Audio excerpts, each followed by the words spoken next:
이민년 새해 첫날 코스피 지수가 상승 마감했습니다. 외국인이 매수세를 재가동하면서 코스피 지수는 장중한 때 3010선까지 치솟 기도했습니다. 삼성전자는 다시 8만 전자에 바짝 다가섰습니다. 주요 그룹들이 이민년 새해 신년사를 통해 일제히 도전과 혁신을 화두로 꺼내들었습니다. 경영 환경을 둘러싼 불확실성이 커지면서 혁신을 위한 끊임없는 도전이 미래 생존을 위한 요체가 되고 있다는 진단입니다. 오스템 임플란트 직원 1명이 1,880억 원의 공금을 횡령하는 사고가 터졌습니다. 회사 측이 자금 회수에 최대한 노력하겠다고 밝힌 가운데 코스닥 시장본부는 상장 적격성 실질 심사 사유가 발생했다며 오스템 임플란트 주식 거래를 정지시켰습니다. 세계 최대 전자 IT 전시회 CES 2022 개막이 사흘 앞으로 다가왔습니다. 한국 기업은 역대 최다 규모인 416곳이 참여해 혁신 기술이 접목된 신제품을 선보일 예정입니다. 여러분 안녕하십니까? 대한민국 대표 투자 뉴스 뉴스플러스 시작합니다. 오늘은 새해 첫날을 맞은 우리 증시 소식으로 출발하겠습니다. 오늘은 증권부 박혜린 기자와 함께 시작하겠습니다. 박 기자 어서 오십시오. 네, 안녕하세요. 오늘 증시 개장식이 열렸는데 평소랑은 좀 다른 특별한 모습이 엿보였다면서요? 네, 맞습니다. 오늘 이재명 더불어민주당 대선 후보와 윤석열 국민의힘 후보가 나란히 개장식에 참석을 했습니다. 여야 대선 후보가 이렇게 이례적으로 개장식에 참석한 건 이 대선의 캐스팅 보트로 떠오른 청장년층의 대다수가 일명 동학개미이기 때문입니다. 따라서 올해 자본시장 변화에 국민적 관심이 그 어느 때보다 뜨거운 상황인데요. 개장식 현장에 문영민 기자가 다녀왔습니다. 함께 보시죠. 2022 이민년 주식시장 개장 첫날 코스피는 붉은 돛을 올렸습니다. 2,998선으로 장을 연 코스피는 상승 흐름을 이어가며 장을 마쳤습니다. 올해 3월 대선을 앞둔 여야 유력 후보들은 일제히 증시 개장식에 참석해 자본시장 활성화를 외치며 정책적 지원을 아끼지 않겠다는 입장을 밝혔습니다. 민주당 이재명, 국민의힘 윤석열 대선 후보는 자본시장 활성화를 위해 먼저 투명하고 공정한 시장이 형성돼야 한다고 입을 모았습니다. 주가 조작이라든지 시세 조정과 같은 이런 불공정의 행위를 매우 엄단해서 성장성과 투명성과 공정성을 갖춰서 우리가 앞으로 3000시대를 이미 도달했지만 4000시대를 넘어서서 5000포인트 시대를 향해 가는 그런 원대한 대장정이 현실화되기를 기대합니다. 기업 지배구조의 불투명성, 회계 처리의 낮은 신뢰도의 문제를 지속적으로 개선해야 합니다. 소액 주주의 권리가 등한시되지 않도록 해야 합니다. 또 주가 조작을 통해 얻은 범죄 수익은 확실하게 환수하며 또 이 주가 조작을 시도할 경제적 유인을 없애는 합니다. 또 코리아 디스카운트 해소를 위해 이재명 후보는 대대적인 투자를 통한 성장성 확보를, 윤석열 후보는 외환거래 개선과 세제 혜택 제공을 통한 선진시장화를 내걸었습니다. 이와 관련해 금융위원회와 한국거래소는 규제 완화와 IT 인프라 개선, 혁신 기업에 대한 지원 확대 등에 주력하며 증시 상승 추세에 보탬이 되겠다는 계획입니다. 2022년 금융위원회의 자본시장 정책은 안정과 성장 그리고 혁신이라는 세 가지 키워드로 요약할 수 있습니다. 궁극적으로 자본시장 성장의 과실을 국민들께 돌려드리는 계기가 될 것입니다. 2022년에도 자본시장은 새로운 도전과 기회를 마주하고 있습니다. 지금까지의 성과에 안주하지 않고 미래의 도전 과제를 하나하나 완수함으로써 월드클래스 선진 시장으로 우뚝 서겠습니다. 이러한 가운데 증권업계는 올해 우리 증시에 대해 낙관적인 전망을 내놨습니다. KB증권은 3,600, 하나금융투자 3,480, 삼성증권과 유진투자증권 3,400 등 평균 3,370선을 제시했습니다. 다만 코로나19 장기화와 글로벌 공급망 병목 현상, 그리고 인플레이션 우려 등 대외 악재는 아직 숙제로 남아있는 상황. 이 때문에 전문가들은 올해 상반기에는 이런 문제들이 해소되지 않을 것으로 평가하면서 코스피 하단 평균을 2,790선까지 열어뒀습니다. 올해 증시를 주도할 업종에 대해서는 메타버스가 지속될 것으로 전망했고, 이어 반도체와 자동차 업종의 본격적인 턴어라운드가 이뤄질 것으로 내다봤습니다. 지난해 하반기 3,000선 안팎에서 등락을 반복했던 코스피가 2022년에는 지루함을 깨고 강한 상승세를 보여줄 수 있을지 시장과 투자자들의 관심이 쏠리고 있습니다. 한국경제TV 문형민입니다.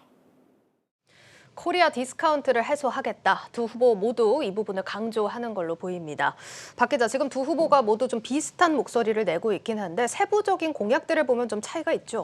네, 이재명 후보는 오늘 개장식 발언 이전에도 최근 유튜브 채널에서 코스피 5천이 그렇게 어려운 일이 아니라며 해외 선진국에 비하면 너무나도 저평가됐다. 이것만 정상화돼도 4,500은 가뿐히 넘을 것이라고 밝혔습니다. 또 본인을 왕개미까지는 못 돼도 큰 개미라고 밝히며 소액주주 보호를 위한 불공정거래 엄벌을 약속하기도 했습니다.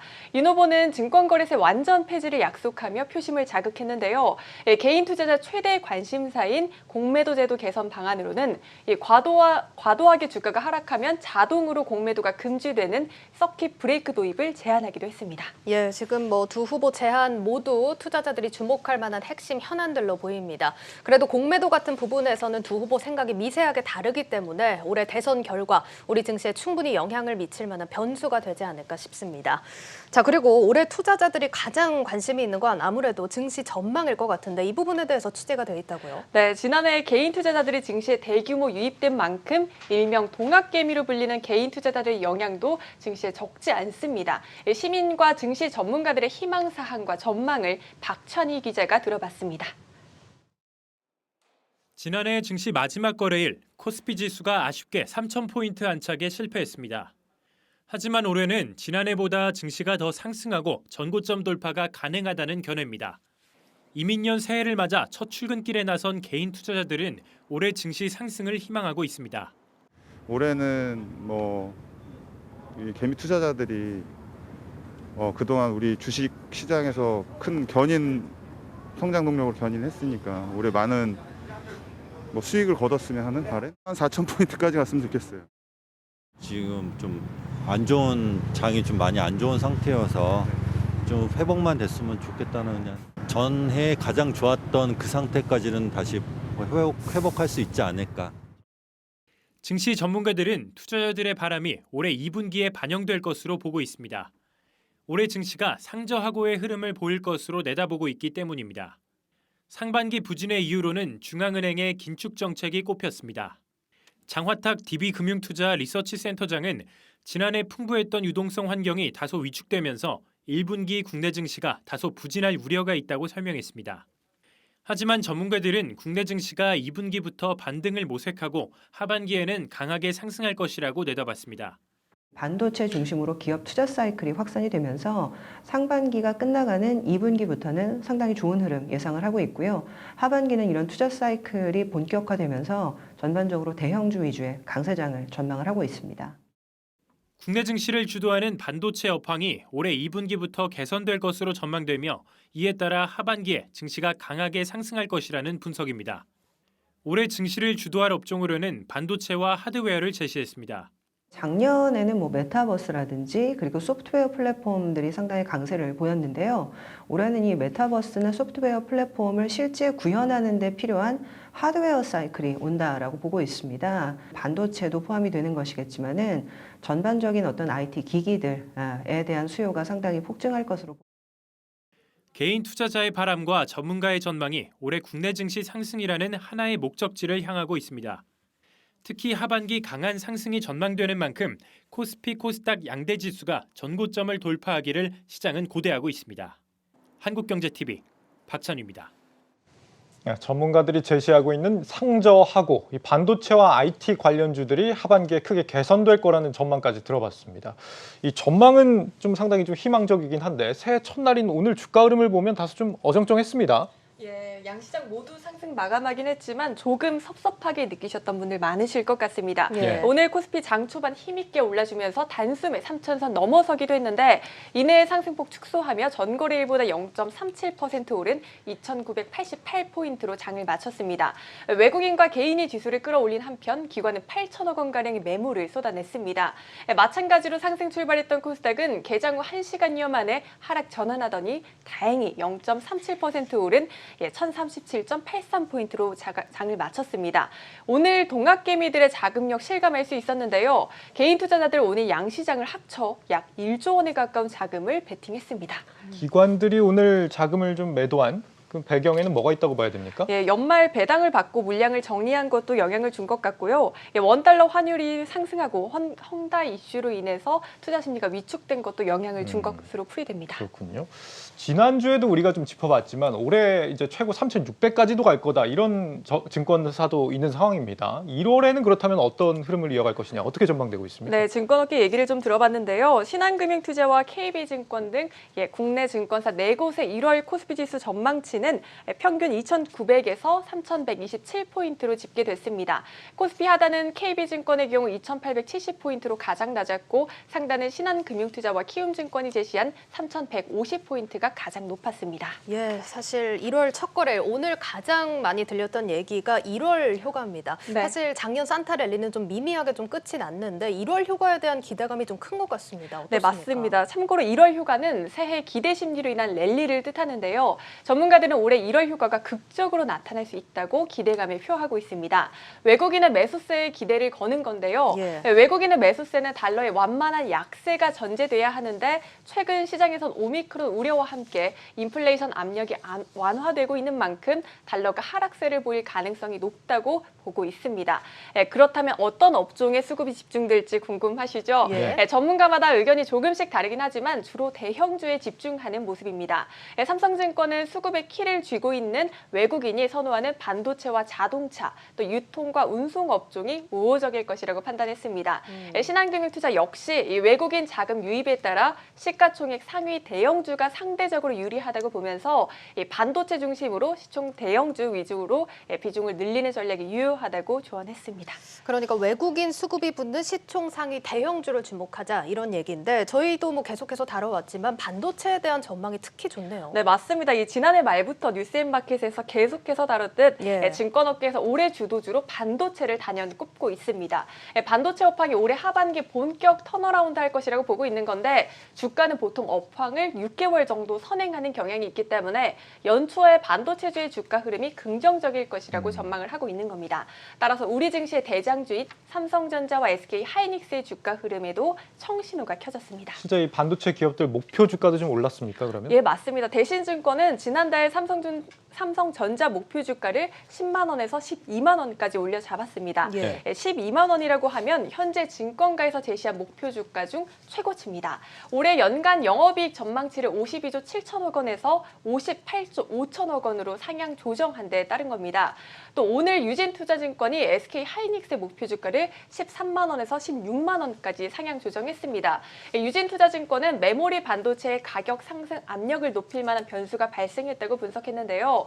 중국 시안에는 삼성전자 낸드 팹과 마이크론의 디램 후공정 팹이 있는데 이 디램 현물 가격이 오르고 있는 상황에 코로나로 인해 중국 시안이 봉쇄가 됐습니다. 예. 따라서 메모리 업황에 변수가 발생했다는 설명을 덧붙였고요. 유진투자증권은 이 시안 봉쇄가 1분기 메모리 가격 변수가 될 수 있다며 하이닉스의 올해 영업이익 전망치를 13조 9천억 원으로 기존보다 14%나 상향 조정했습니다. 예, 12만 전자, 또 16만 하이닉스 전망들이 상당히 장밋빛입니다. 뭐 좋은 소식이긴 하지만 사실 지난해 말에 갑자기 또 반도체 실적이 좋아진다 이런 말이 나오면서 갑자기 증권가의 전망도 달라진 부분이 있기 때문에 투자자들이 이런 전망을 완전히 신뢰하기까지는 조금 더 시간이 걸리지 않을까 싶네요. 그렇습니다. 뭐 당장 반도체 재고가 좀 쌓여 있는 문제, 뭐 2, 3분기 정도는 돼야 해소가 된다 이런 얘기도 있고 그와는 반대로 지금 지난해부터 갑자기 이제 실적이 좋아지는 이유에는 이제 데이터 센터 북미 지역에서 예. 서버용 디램 수요가 좀 많아지고 있기 때문에 이런 부분이 오히려 호재가 계속 이어질 거다 이런 전망도 있는 것 같아서 이 실적 면에서 충분히 개선이 나올 수 있을지 이런 부분들은 아마 좀 시간을 좀 두고 지켜봐야 될 것 같습니다. 또 기대를 모으는 업종 어디가 있습니까? 예, 또 연초인 만큼 정책 수혜 관점에서 접근하는 것도 유효하다는 설명이 나옵니다. 예. 증권업계에선 경제정책 방향에 따른 성장이 기대되는 업종에 주목해야 한다고 조언을 하고 있는데요. NH투자증권의 현 정부는 임기 말까지 코로나19 대응 내수 부양에 공을 들일 전망이라며 낙폭 과대화 또 정책 수혜 관점에서 유통 등 내수 소비주에 관심이 필요하다고 조언했습니다. KB증권의 경우에 인공지능에 주목을 했습니다. 2022년 경제 정책 방향을 토대로 정부 정책이 인공지능의 적용 분야 확장을 지향한다고 판단하며 이는 곧 성장에 대한 기대감을 높여줄 변곡점을 의미한다고 설명했습니다. 한국투자증권 올해 성장 기대가 더욱 높아진 종목으로 메타버스와 NFT 등을 꼽았습니다. 또 이를 구현하는 IT 산업에도 관심을 가져볼 것을 조언했습니다. 예, 뭐 이렇게 유망 업종들 이외에 또 주목을 해봐야 하는 게 대형 공모주들입니다. LG 에너지 솔루션은 정말 상장이 얼마 남지 않았고 네. 대여들이 또 많이 출격을 예고하고 있지 않습니까? 예, 맞습니다. 올해 1분기에는 LG 에너지 솔루션과 현대 엔지니어링 등이 상장을 앞두고 있습니다. 특히 LG 에너지 솔루션은 이달 27일 상장합니다. SK증권이 오늘 LG 에너지 솔루션의 적정 시가총액을 무려 100조 원으로 추산을 했습니다. 몸값이 실제로 100조 원을 달성하면 SK 하이닉스를 제치고 유가증권 시장 시총 2위에 오르게 됩니다. SK증권은 LG 에너지 솔루션에 대해 지난해 매출액이 17조 8천억 원, 영업이익은 1조 원으로 예상이 된다며 오는 2025년까지 연평균 24%씩 성장할 것이라고 예상했습니다. 또 LG화학을 통한 양극재 등 배터리 소재 내재화는 기업 가치의 프리미엄 요인이 될 전망이라고 봤습니다. 예, LG 에너지 솔루션의 상장으로 코스피 시총에도 큰 변화가 있을 것 같습니다. 사실 저희가 이렇게 기대감 섞인 얘기를 나누고 있긴 하지만 LG 화학 주주분들은 또 마음이 편치 않으실 것 같아요. 네, 맞습니다. LG화학의 주가에 당장 빨간불이 켜졌습니다. 단적으로 유한태증권은 올해 LG화학의 연간 영업이익이 지난해 대비 32% 감소한 3조 6천억 원이라고 추정했습니다. LG에너지솔루션 상장 후 지분율 하락과 또 석유화학 부문 실적 둔화를 예상한 건데요. 목표 주가는 기존 97만 원에서 78만 원으로 약 20%나 하향 조정했습니다. 사실 가장 보수적으로 평가한다면 바닥권 주가는 55만 원 수준이 될 수 있다고도 덧붙였습니다.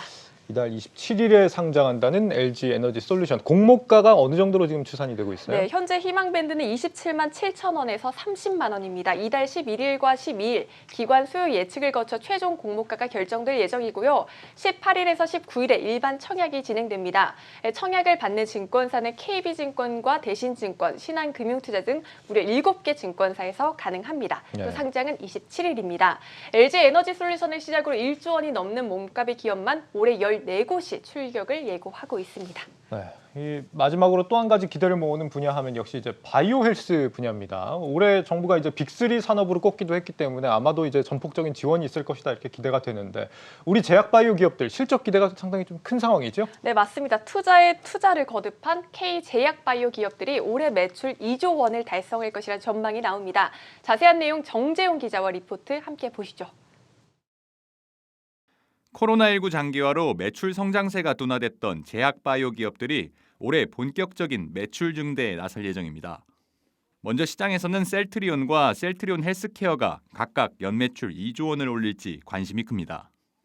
미국 시장에서 자가면역 질환 치료제 바이오시밀러 램시마와 혈액암 치료제 트룩시마 점유율이 증가하고 있고 하반기 대장암 치료제인 아바스틴 바이오시밀러와 코로나19 치료제 레키로나 공급도 확대될 것으로 예상됩니다. 이에 따라 셀트리온과 셀트리온 헬스케어의 연매출은 지난해 각각 1조 8천억 원, 1조 7천억 원에서 올해 처음으로 2조 원대에 진입할 것으로 관측됩니다. 삼성 바이오로직스도 올해 2조 원에 근접한 매출을 올릴 것으로 예상됩니다.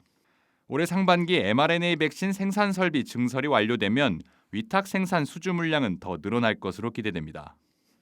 또 연말 총면적 23만 8천 제곱미터의 송도 4공장에 시험 생산 돌입도 예고돼 있어 내년에는 확고한 연매출 2조 원을 기록할 것으로 예상됩니다. 여기에 얀센으로부터 기술 수출 성과 보수 마일스톤 2천억 원을 받을 것으로 기대되는 유한양행과 국산 신약 34호 위식도 역류질환 치료제를 개발한 대웅제약의 약진도 눈여겨볼 점입니다. 시장에서는 지난해 백신과 치료제 등 코로나19 트렌드에 따라 가려졌던 기업들의 본업이 올해 본격적으로 드러날 것으로 예상합니다. 4분기까지는 회복폭이 좀 컸고 전체적으로 봤을 때는 뭐 매출이나 영업이 훨씬 많이 좋아질 거라고 판단하고 있고 코로나 관련 바이오주들 떨어지면서 같이 기대감을 하락 엄청 크게 했잖아요. 바이오 트렌드에 맞게 완전적인 기술을 갖고 있는 회사들은 퍼포먼스를 나올 시기가 됐거든요. 올해 매출 2조 원을 넘거나 근접할 것으로 기대되는 제약바이오 기업은 총 5곳입니다.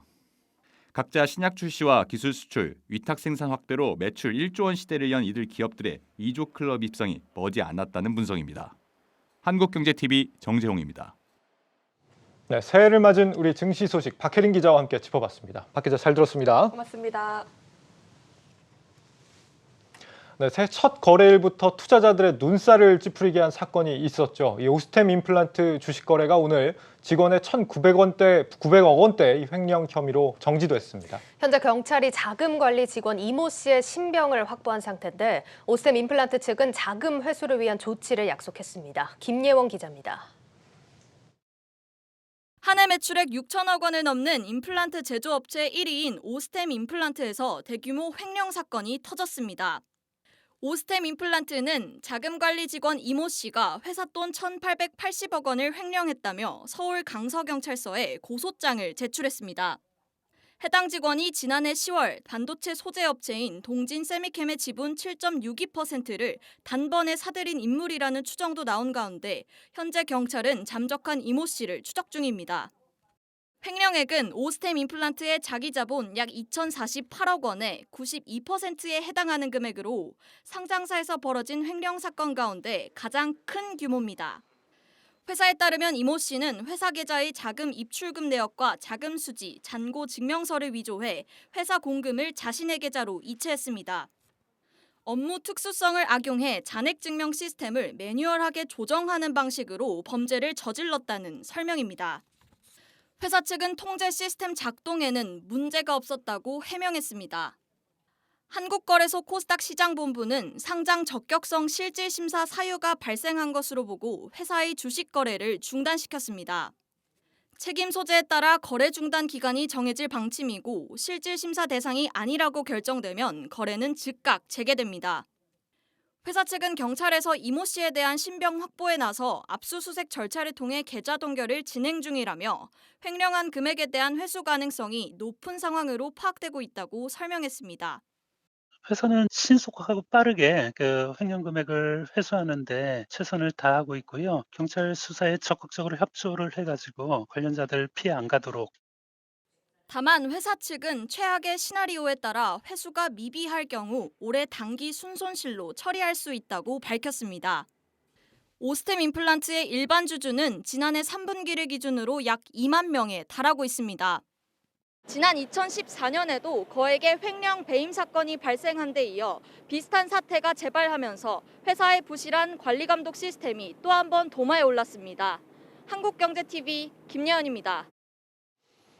부처별 물가 안정 책임제를 운영하겠다. 물가가 10년 만에 최고 수준까지 치솟자 정부가 이런 대책을 내놨는데 미봉책이라는 비판이 나오고 있습니다. 물가가 치솟는 근본적인 이유가 이 나라 밖에 있는 상황에서 정부가 이를 틀어막은들 효과가 오래갈 수 없다는 겁니다. 강미선 기자입니다. 10년 만에 최고치를 기록한 소비자 물가. 국제유가와 원자재값 상승 등 물가 상방 압력으로 새해에도 당분간 물가 오름세가 이어질 전망입니다. 이에 따라 정부가 올해 2% 상승률 내에서 물가를 잡기 위해 부서별 물가 책임제를 도입했습니다. 먼저 올해 상반기까지 교육부는 학원비, 복지부는 장례비를 맡아 현장 점검과 단기 수급 관리를 펼칠 예정입니다. 또 국민 부담을 이유로 전기와 가스 요금을 올해 1분기까지 동결하고 2분기에 올리기로 했습니다. 하지만 시장의 부작용도 만만치 않을 전망입니다. 유효하냐 그건 아닌 것 같아요. 에너지나 뭐 이런 경우에는 해외에서 기름값 움직이고 뭐 이런 것들이 그대로 전달이 되는 거니까 우리나라가 외국의 어떤 물가하고 격리가 돼 있을 수가 없는 거죠. 에너지 가격 같은 거 얼마 동안은 억지로 눌러놓을 수가 있는데 좀 시간이 가고 나면 결국은 물가가 움직이려는 그 압력이 상당히 커지거든요. 특히 농수산물의 경우 국내외 수급 상황과 환율 등이 복합적으로 반영돼 물가 오름세를 잡기는 어려울 것이라고 말합니다. 초단기적으로는 효과가 있을지 있지만은 장기적으로 우리나라의 지금 농산물의 80% 농산물을 외국에서 수입하는 겁니다. 근원적으로 밥상 물가를 안정시키기 위해서는 국내에서 안정적으로 안전한 농산물을 국민한테 보장해야 된다는 겁니다. 치솟은 물가 상승세에 정부는 부처 책임제까지 들고 나왔지만 벌써부터 실효성 논란이 불거지고 있습니다. 한국경제TV 강미선입니다. 차량용 반도체 수급난은 좀처럼 해소될 기미가 보이지 않고 있습니다. 신차를 사도 출고에만 1년이 걸리는 상황이 올해도 계속될 걸로 보이는데 이 완성차 업체들의 친환경차나 자율주행차 전환 역시 쉽지 않을 전망입니다. 송민아 기자입니다. 지난해 우리나라에서 판매된 신차는 모두 137만 대, 전년 판매량인 166만 대보다 30만 대가량 줄었습니다. 전문가들은 지난해부터 지속되고 있는 차량용 반도체 수급난이 결정적 요인이라고 입을 모읍니다. 일부 반도체 장비를 뺀 마이너스 옵션 차량을 생산하더라도 엔진이나 변속기를 제어하는 핵심 장비에 반도체가 쓰이기 때문에 차를 제때 생산할 수 없는 겁니다. 문제는 다른 품목으로 전환했던 반도체 파운드리를 차량용으로 다시 바꾸는데 1년 이상의 시간이 걸린다는 점입니다. 기존의 차량용 반도체의 그 생산을 다른 품목, 예를 들면 뭐 휴대폰에 들어가는 반도체 이런 걸로 전환을 해서 이걸 다시 자동차로 바꾸는 데 시간이 걸리고 미니멈 1년에서 2년 정도 걸린다는 거예요. 충분히 공급하기까지는. 금년에도 쉽지 않다. 친환경 전기차 시대를 맞아 반도체 수요가 급증하고 있다는 점은 더 큰 부담입니다. 전기차나 자율주행차에는 내연기관차보다 최대 수십 배에 달하는 반도체가 필요하기 때문입니다. 실제 현대차 아이오닉5나 기아 EV6, 제네시스 GV60과 같은 전기차는 짧게는 8개월에서 최대 1년까지 출고가 늦어지고 있습니다. 반도체 수급난이 해소될 때까지 무작정 기다릴 게 아니라 미국의 테슬라처럼 소프트웨어를 재설계해 부족한 반도체를 대체할 시스템을 구축해야 한다는 목소리가 점점 높아지고 있습니다. 한국경제TV 송민아입니다. 세계 최대 가전 박람회 CES 2022가 3일 앞으로 다가왔습니다. 2년 만에 오프라인으로 치러지는 이번 행사에서 주요 기업들이 어떤 신기술들을 선보이게 될지 미국 라스베이거스에 나가 있는 신용훈 기자가 짚어봤습니다. 현지 시간 5일, 우리 시간으로 6일 개막되는 세계 최대 가전 박람회 CES. 오미크론 우려 속에 당초 계획보다 행사는 축소됐지만 2년 만에 열리는 오프라인 행사인 만큼 현지의 관심은 여느 때보다 뜨겁습니다. 라스베가스 컨벤션 센터 내부는 전시 부스 공사가 한창 진행 중이고 참여 기업 관계자들의 분주한 움직임도 눈에 띕니다. 역대 최다인 416개 기업이 참가하는 우리나라는 혁신 기술을 접목한 신제품을 선보이며 세계인의 이목을 집중시킬 전망입니다. 특히 삼성전자는 현존하는 최고의 디스플레이로 꼽히는 마이크로 LED 3가지 모델을 처음으로 공개하고 화질과 사운드를 개선한 네오 QLED TV도 공개합니다. 또 AI를 기반으로 한 스마트 TV 제품군을 선보이며 맞춤형 스크린 시대를 본격화한다는 전략입니다. LG전자 역시 LG 오브젝 컬렉션과 2022년형 OLED TV 풀 라인업을 선보이며 글로벌 디스플레이 영역에서의 톱티어 기술을 뽐내게 됩니다. 여기에 초고속 이동통신을 기반으로 한 텔레매틱스 기술을 통해 혁신적인 제품과 솔루션을 만들어 나간다는 비전도 제시합니다. 현대차는 모든 사물의 이동성을 부여하기 위한 핵심 로보틱스 기술 기반의 P&D 모듈을 최초로 공개하고 소형 모빌리티 플랫폼 모베드와 보스턴 다이나믹스사의 스팟과 아틀라스 등 확대된 로봇 라인업도 선보입니다. 넷제로 시대 그린 ICT 기술을 테마로 그룹 공동 전시관을 마련한 SK는 저전력 AI 반도체 사피온을 선보입니다. 사피온은 인공지능 서비스에 필요한 대규모 연산을 초고속 저전력으로 실행하는 비메모리 반도체로 기존 CPU보다 전력 사용량이 80% 적고 딥러닝 연산 속도는 1.5배 빠르며 가격도 절반 수준에 불과합니다. 이 같은 SK의 AI 기술은 탄소 저감을 위한 미래 기술의 방향성을 제시할 수 있을 것으로 전망됩니다. 본격적인 행사에 앞서 내일부터 이틀간은 미디어데이가 열립니다. 주요 참가 기업들의 새로운 뉴스와 기술 트렌드가 공개될 예정인데 올해는 과연 어떤 소식이 들려올지 시작부터 관심이 쏠리고 있습니다. 미국 라스베이거스에서 한국경제TV 신용훈입니다. 인공지능이 병원 영수증을 자동으로 분석해 보험금 지급을 심사하는 기술이 국내에 처음 도입돼서 눈길을 끌고 있습니다. 가입자의 보험금 청구 과정이 한결 간편해졌다고 하는데 보험업계는 앞으로 이런 인공지능 기술의 활용도를 더 높여서 개인 성향에 맞춘 서비스를 추가로 내놓을 계획입니다. 정호진 기자입니다. 업계 최초로 인공지능 보험금 자동 심사 시스템에 기술 특허를 획득한 한화생명. 한화생명은 실손보험금 접수 업무에도 인공지능을 활용한 OCR 시스템을 도입했다고 밝혔습니다. OCR이란 광학적 문자 판독 시스템으로 현재 비대면 회원 가입을 위한 신분증 촬영, 텍스트 자동 번역 등에 활용되고 있습니다. 한화생명은 이를 병원 영수증에서 글자, 숫자 등을 추출해 보험금을 지급 심사하는 데 사용하고 있습니다. 한화생명은 인공지능에 다양한 형태의 영수증 수만 장을 학습시켜 인식률과 효율성을 높였다고 밝혔습니다. 그 영수증들을 수만 장 정도를 학습을 해서 다양한 형태의 포맷을 인식할 수 있도록 학습을 시켰습니다. 인식률을 기존보다 많이 높였다고 할 수 있습니다. 실제로 딥러닝을 통해 인공지능 OCR의 인식률은 5배 가까이 늘었고 실제 업무에 활용되는 빈도는 13배가량 늘어난 것으로 파악됐습니다. 한화생명은 인공지능 OCR을 도입하며 보험금 심사부터 수령까지의 지급기일이 크게 줄었다고 설명했습니다. 전문가들도 보험업계의 인공지능 도입이 보험 가입자에게도 다양한 편익을 제공할 수 있을 것으로 내다봅니다. 소비자들 입장에서도 접근성이 굉장히 좋아지는 거죠. 가장 적합한 그런 서비스를 받을 수 있다든지 방대한 데이터를 이용을 해서 어떤 고객의 성향이라든지 고객이 필요한 거라든지 이런 것들을 회사들이 더 잘 분석할 수 있기 때문에 적합한 서비스를 받을 수 있다든지.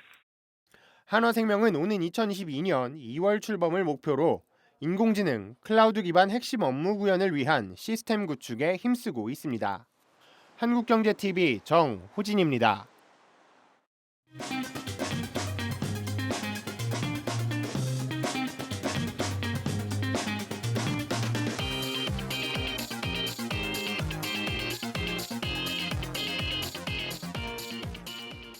네, 뉴욕 증시의 A to Z 조현 기자와 함께하겠습니다. 조 기자, 오늘은 조 기자가 어떤 주제를 들고 왔을지 대충 짐작이 됩니다. 네, 어떤 걸까요? 네, 이 새해 월가가 주목하는 기업 맞습니다. 뽑았죠? 네. 근데 너무 많았어요. 사실 이 중에 하나를 추리기가 오늘은 정말 어려웠는데요. 네. 그냥 딱 생각하기에 이번 주에 좀 주요 이슈가 있는 기업을 골라보자 해서 저희에게도 익숙한 기업을 골라와 봤습니다. 포드, 크라이슬러와 함께 미국의 자동차 산업을 이끈 제너럴 모터스, GM입니다. 네, 우리 조 기자가 그냥 들고 왔을 리는 없을 것 같고요. 월가에서 꼽는 추천 종목들이 굉장히 많은데 그 중에서도 이 GM을 꼽았습니다. 배경이 좀 궁금해지는데요. 그러니까 뉴욕 증시에 상장된 기업이 좀 많죠. 보면 특히나 이제 올해 월가에서는 좀 다소 불확실성이 껴 있어서 퍼센테이지만 높다, 어떤 상승 여력만 많이 남아 있다라고 해서 추천하지는 않았습니다. 지금 보실까요? S&P 500 보면 GM이 있고 또 다우에는 세일즈포스, 나스닥에는 메르카도 리브레 등이 탑픽으로 꼽혔습니다. 다른 기업들은 또 이제 전해드리도록 하고요. 예. 이제 GM 같은 경우는 JP모건과 시티그룹이 탑픽으로 선정을 했는데 보고서를 낸 애널리스트 중에 76%가 매수를 추천을 했고요. 현재 75달러대의 평균 목표가가 나오지만 최고 90달러 최근에 제시된 게 있습니다. 31일에 시티그룹이 제시했죠. 예. 이 기반에는 GM의 전기차를 비롯한 전동화 전략, 올 일렉트리피케이션이 있습니다. 근데 이제 GM 시총이 네. 이번에 이제 포드가 GM을 따라잡았다. 맞아요. 5년 만에 뭐 네. 이런 기사도 있던데 이 전망 괜찮은 거 맞습니까? 월가 내에서도 사실은 전망이 분분합니다. 포드도 전기차 전략을 많이 내놓았고 기대되는 F150 라이트닝도 저희가 한번 다룬 적이 있죠. 예. 근데 이제 골드만삭스 보고서를 보면 전동차 기업 중에 테슬라의 대항마로 GM이 가장 주목된다라는 평가를 내놓았는데요. GM이 대량 양산에 가장 준비되어 있고 장기적인 수익 모델을 보아도 가장 긍정적이란 겁니다. GM이 발표한 투자 계획이 좀 구체적이고 선제적이라는 부분에서 점수를 준 것으로 보입니다. 이에 반해서 포드에 대해서는 중립의 의견을 제시했고요. 하지만 우려되는 부분도 있습니다. 네. 지난 16일 자율주행 부문 자회사인 크루즈의 댐 암만 CEO가 사임을 했는데요. 이 배경이 정확히 알려지지 않아서 말이 좀 더 많습니다. 그러니까 GM과의 불화가 있는 것 아니냐라는 추측 등이 제기되면서 GM의 자율주행차 사업의 경쟁력이 약화되는 것이 아니냐라는 시장의 우려가 좀 제기되고 있습니다. 일단 임시로는 CTO인 칼 보그트가 CEO 역할을 대행하고 있고요. 그럼에도 불구하고 이 GM의 전기차 비전이 다른 전통차 기업에 비해서 좀 주목받는 이유는 사실 한참 전인 과거로 좀 거슬러 올라가야 되는데요. 제가 오늘 준비한 영상이 있는데 하나 보실까요? 네. 어떤 영상일 것 같으세요?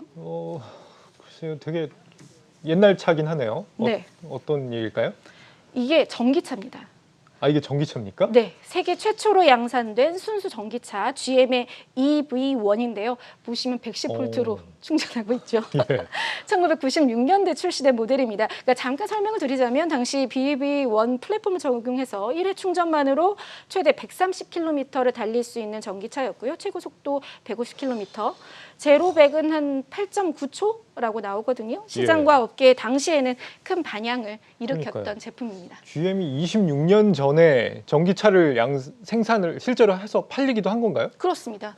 근데 왜 계속 생산이 안 됐을까요, 지금까지? 당시 한 1,000대 정도 팔았어요. 네. 근데 이제 결국 2003년에 좀 이제 생산을 중단을 했는데 그 이유는 당시가 이제 저유가 시대였죠. 유가가 갤런당 1달러대였고요. 또 전기차 시대를 좀 거부하는 세력들도 많았습니다. 그래서 당시 다큐멘터리도 좀 나왔었고요. 결정적으로 당시에 2차 전지, 이 배터리 기술이 고도화되지 않아서 사실상 2005년 전량 폐기 사업 철수를 선포할 수밖에 없었습니다. 아이러니한 건 이때쯤에 일론 머스크는 테슬라의 구상을 좀 구체화하고 있었다는 점이죠. 저 때 그 1,000대밖에 안 팔린 저 차를 지금도 갖고 계신 분은 갑자기 대박이 나지 않았을까 이런 생각도 듭니다.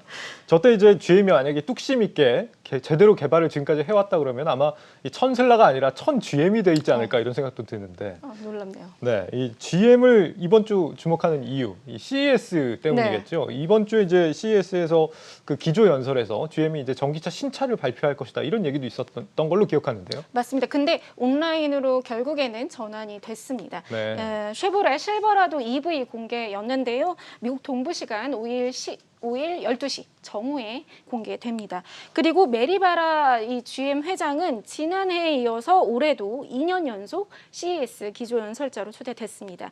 지난해에는 이 전동화 전환이란 함께 이 트리플 제로라는 비전을 선포한 바 있죠. 2025년까지 전기차 모델 30여 종을 내놓아서 테슬라를 제치고 미국 시장 점유율 1위 차지하겠다라고 밝히면서 당시에 주가도 좀 크게 움직였죠. 예. 이번 CES에서는 이제 GM의 좀 더 구체적인 어떤 뭐 계획들 또 그리고 미래 모빌리티 신기술이 나올 것이라고 좀 기대가 되고 있고요. 또 신규 투자 플랜을 어떻게 내놓을 것이냐에 따라서 또 주가도 움직이겠죠. 시장도 함께요. 네. 그래서 그리고 환경과 교통 문제에 대해서 메리바라 회장이 어떤 이제 해결책과 또 GM의 역할을 어떻게 이야기할 것이냐에 시장은 좀 주목을 하고 있습니다. 물론 이제 가장 주목했던 것은 전기 픽업드럼 실버라도 EV 공개였는데요. 테슬라의 사이버 트럭과 포드의 150 라이트닝과 맞서는 이제 야심작인데 당초 뭐 오프라인 행사에서 온라인으로 바뀐 것은 아쉽지만 여전히 시장의 이목을 집중시킬 것으로 보입니다. 온라인이지만 전기차를 공개한다라는 건데 네. 2025년이면 이제 한 3년 정도밖에 안 남았습니다. 그 사이에 전기차 신차 모델을 30개나 네. 발표를 한다고요? 맞습니다. 그러니까 GM의 멀티 브랜드가 많잖아요. GMC도 있고 캐딜락도 있고 네. 또 쉐보레, 뷰익 등의 인기 차종을 EV 버전으로 모두 내놓겠다는 것입니다. 네. 이게 가능한데 그 기반에는 GM의 이 전기차 전용 플랫폼 얼티엄이 있습니다. 배터리가 이제 바닥에 깔리는 보드 형태의 플랫폼인데 3개의 모터와 5개의 교체 가능한 드라이브 유닛으로 구성됩니다. 그러니까 차량 크기, 디자인에 따라서 대형 파우치 형태의 배터리셀의 개수랑 레이아웃 등이 달라지고요. 하드웨어 플랫폼 그대로 가져가죠. 예. 그리고 다양한 구동 시스템에 가능하도록 설계가 되어 있습니다. 이 얼티엄은 이제 한국 기업이죠. LG 에너지 솔루션이 GM과 함께 합작사를 만든 얼티엄 셀즈에서 설립해서 생산에 나섰는데요. 현재 오하이오주와 테네시주 두 지역의 공장을 건설했고 미시간주 이 GM의 첫 전기차 전용 공장, 디트로이트 공장에도 대규모 배터리셀 개발 센터를 건설할 것으로 보입니다. 아직 이 1세대 얼티엄 탑재 차량이 나오기도 전인데 2세대 얼티엄 개발에 돌입을 했습니다. 2세대는 리튬 이온 대신에 리튬 메탈을 사용할 것이라고 하고요. 얼티엄을 기반으로 한 신차는 실버라도를 비롯해서 캐딜락, 리릭, GMC 허머 EV 그리고 시에라 EV 등이 공개를 앞두고 있습니다. 이렇게 전도화 전환을 하게 되면서 매출도 늘어날 것이다. 이렇게 지금 GM은 보고 있는 거잖아요. 얼마나 늘어날 걸로 보고 있습니까? 2030년까지 좀 기간은 남아있지만 매출은 현재 2배의 수준으로 키우겠다라는 고 선언을 했는데요. 영업이익률은 12%에서 14%까지 확대하겠다라는 목표입니다. 물론 전기차를 비롯한 전동화에 소프트웨어 같은 이제 지원 서비스도 포함이 되고 자율주행 분야도 들어갑니다. 2025년까지 전기차 자율주행 차량 분야에 350억 달러, 우리 돈으로 한 41조 원을 투자하겠다고 밝혔고요. 자동차 뿐만 아니라 소프트웨어 쪽이 매년 50%가 넘는 성장이 예상된다라고 밝힌 바 있습니다. 그래서 얼티엄과 함께 듀얼 플랫폼으로 전략으로 꼽히는 것은 얼티파이 소프트웨어인데요.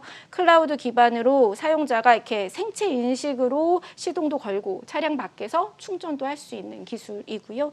또 도로 인프라 통신하고 연결돼 있어서 도로 상황도 볼 수 있고 또 사고 같은 위험 인지를 가능케 하는 소프트웨어입니다.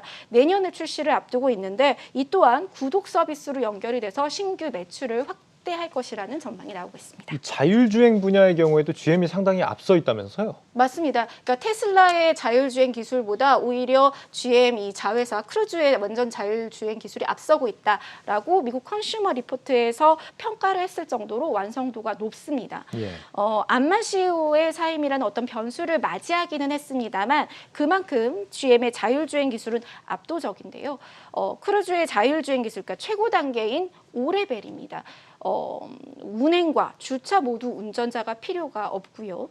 또 이것을 로보택시 오리진에 적용해서 현재 지난해 캘리포니아주 시험 운행을 진행했고 테스트도 마쳤습니다. 그래서 최종적으로 행정관청이 허가만을 기다리고 있고 허가가 난다면 샌프란시스코에서 저녁 10시부터 아침 6시까지 50km 속도 이하의 도로에서 운행이 시작될 전망입니다. 또 세계 최초 고속 운전용 시스템인 슈퍼크루즈와 그리고 95% 핸즈프리가 가능한 울트라 크루즈 등 이것들이 이제 캐딜락 주요 차량에 내년부터 적용될 전망이고요.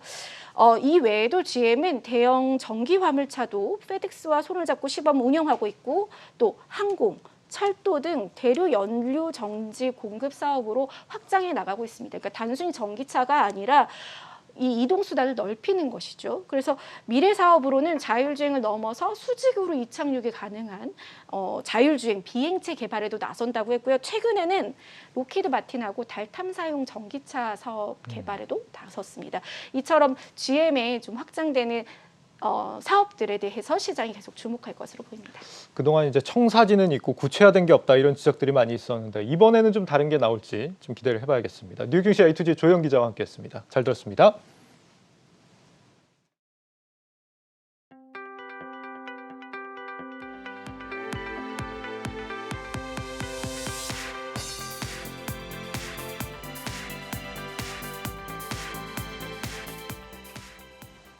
새해 첫날 우리 관가와 기업계에서 꺼내든 화두들을 짚어봅니다. 먼저 문재인 대통령은 오늘 임기 마지막 신년사에서 글로벌 선대 국가가 된 한국 경제의 위상을 강조했습니다. 아픈 손가락 같던 집값 문제에 대해서도 확고한 하향 안정세로 이어가겠다는 포부를 밝혔습니다. 정원우 기자입니다. 문재인 대통령은 임기 마지막 신년사에서도 경제를 여러 차례 언급했습니다. 코로나19 위기 이전 수준을 넘어 세계 10위 경제 강국을 지켜낸 데 대해 자신감을 드러냈습니다.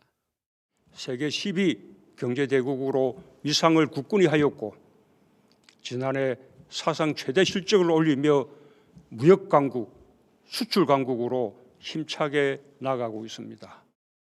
1인당 국민소득 3만 5천 달러 달성이 유력한 가운데 분배 지표도 개선되면서 양적, 질적 성장 모두 이뤄냈다고 호평했고 빠른 추격자 전략을 넘어 우리가 표준을 만들겠다는 의지도 내비쳤습니다. 부동산 문제에 대해서는 확고한 하향 안정세를 다시 한번 강조했습니다. 최근 주택가격 하락세를 확고한 하향 안정세로 이어가면서 실수요자들을 위한 주택 공급에 속도를 내겠습니다. 다음 정부에까지 어려움이 넘어가지 않도록 할 것입니다.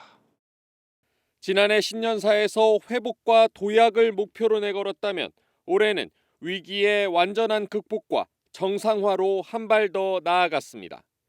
임기를 4개월 정도 남겨둔 시점에서도 문 대통령은 코로나19 대응과 한반도 평화, 양극화해소 등 마지막까지 국정 완수 의지를 다졌습니다.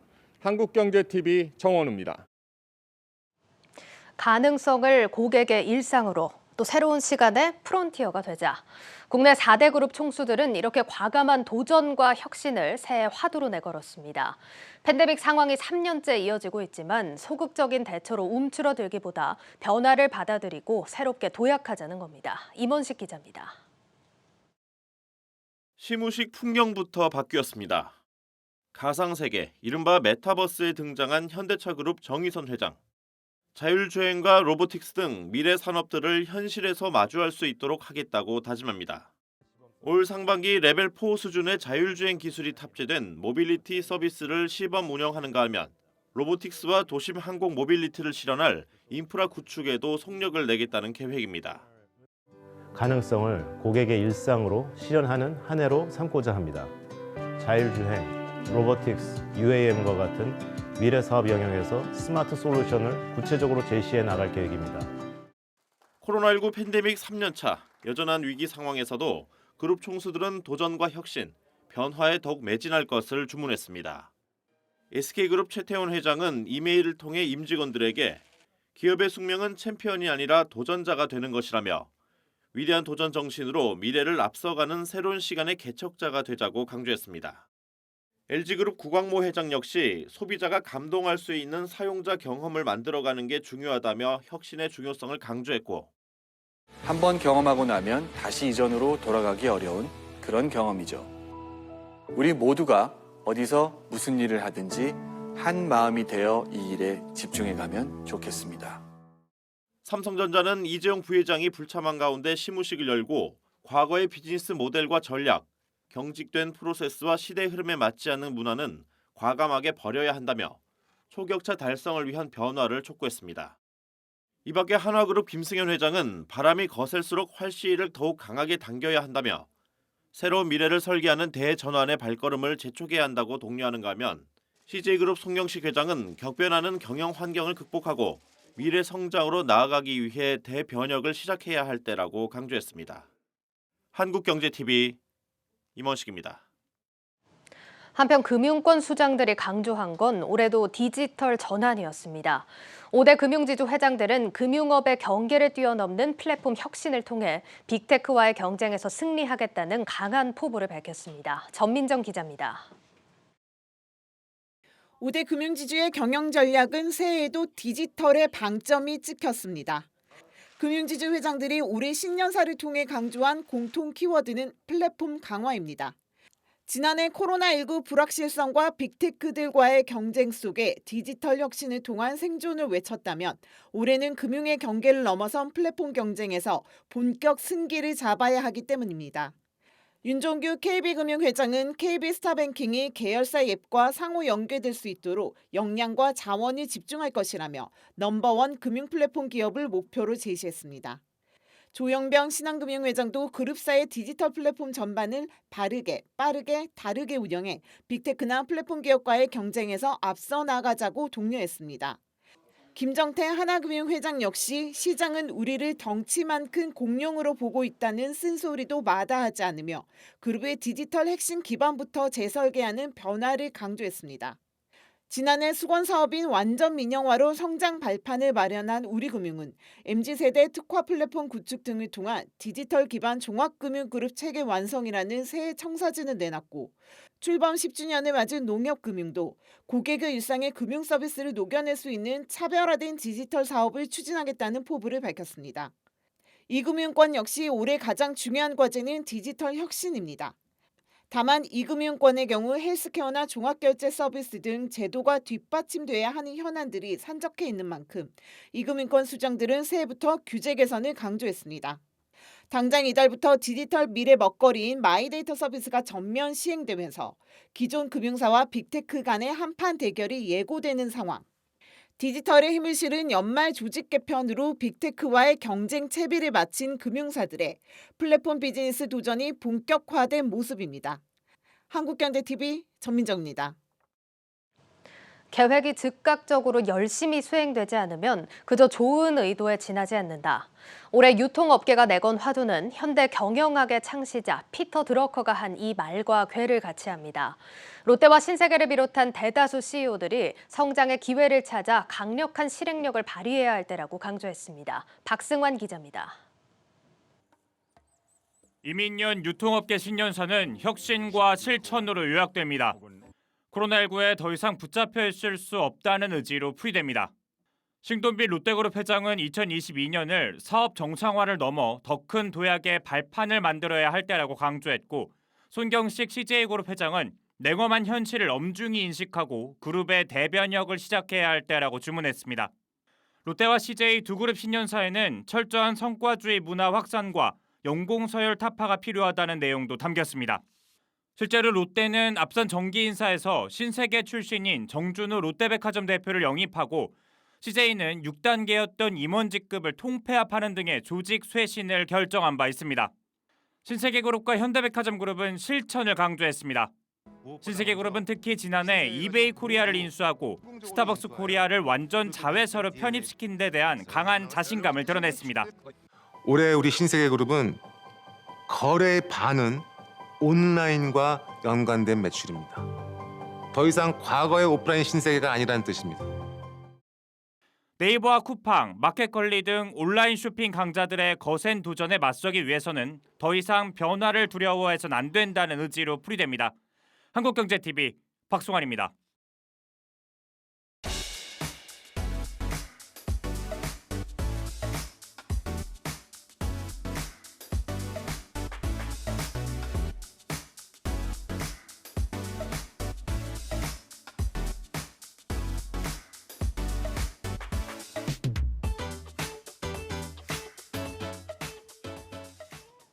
뉴스플러스를 마치겠습니다. 새해 복 많이 받으십시오. 고맙습니다.